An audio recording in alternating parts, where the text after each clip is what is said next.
Quelles sont les motivations des investisseurs en immobilier locatif? On en parle avec notre invité Nicolas Pécourt. Bonjour. Bonjour. Vous êtes directeur de la communication du Crédit Foncier qui réalise chaque année une étude annuelle sur ces motivations. Alors y a-t-il cette année une désaffection? L'immobilier, et notre étude le montre année par année, c'est la 6e année que nous publions cette étude, que l'on réalise auprès de plusieurs milliers de ménages, eh bien l'immobilier reste l'actif privilégié des Français. Lorsqu'on interroge les Français sur l'actif qu'ils privilégieraient s'ils disposaient d'une somme d'argent importante, eh bien ils nous répondent majoritairement, 68%, l'immobilier en premier choix.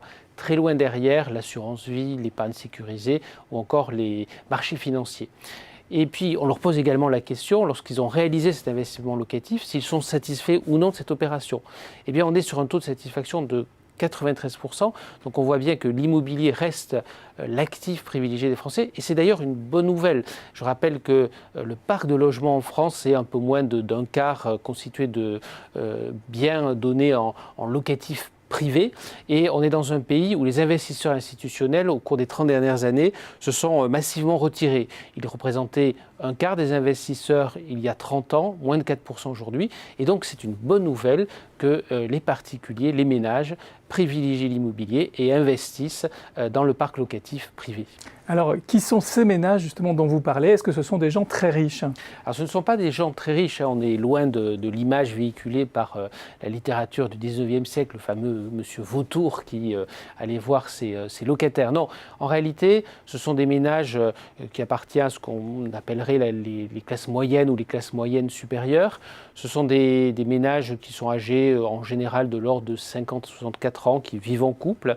Et ce sont des ménages en fait qui, pour plus de 2 tiers d'entre eux, réalisent un seul investissement locatif en fait à des fins patrimoniales. Alors qu'est-ce qu'ils achètent? Ils achètent en majorité des appartements, 92%. Eh bien, dans 60% des cas, c'est des studios ou des 2 pièces, 45 mètres carrés, et c'est un bien dont le prix moyen oscille autour de 170 000 euros.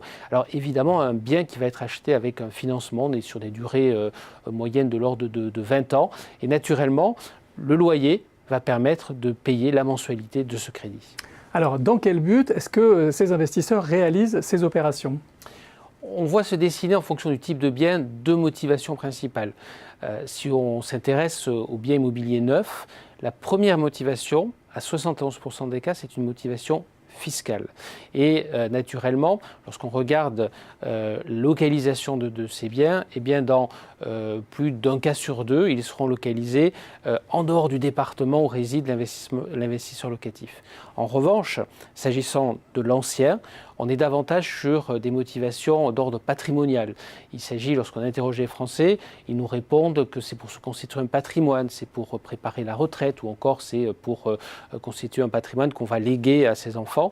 Et tout naturellement, cet investissement va être réalisé plutôt cette fois-ci à proximité du domicile. Alors justement, proximité, où se passent ces investissements? Quelles sont les régions les plus actives et les plus prisées pour ce type d'investissement?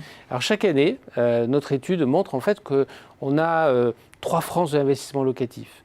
On a un premier ensemble, c'est la région Île-de-France, et qui, avec une part de l'ordre de 20%, représente peu ou prou son poids naturel en matière démographique. Mais ce n'est pas la première région en matière d'investissement locatif. C'est laquelle la première région? La première région, c'est l'Occitanie, qui représente plus d'un quart des investissements locatifs en France, et dont la part d'ailleurs, on le voit au travers de nos études annuelles, ne cesse de progresser.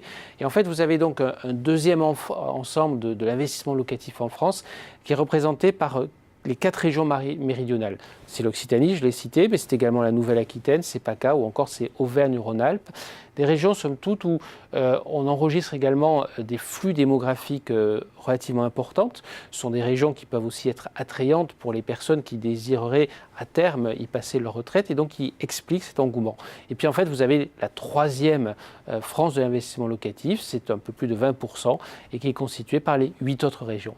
D'accord, donc il y a quand même un paysage qui va vers le sud, il y a une sorte de migration vers le sud que ça traduit. Exactement, tout à fait. Nicolas Pécourt, merci pour cet éclairage. Merci à vous.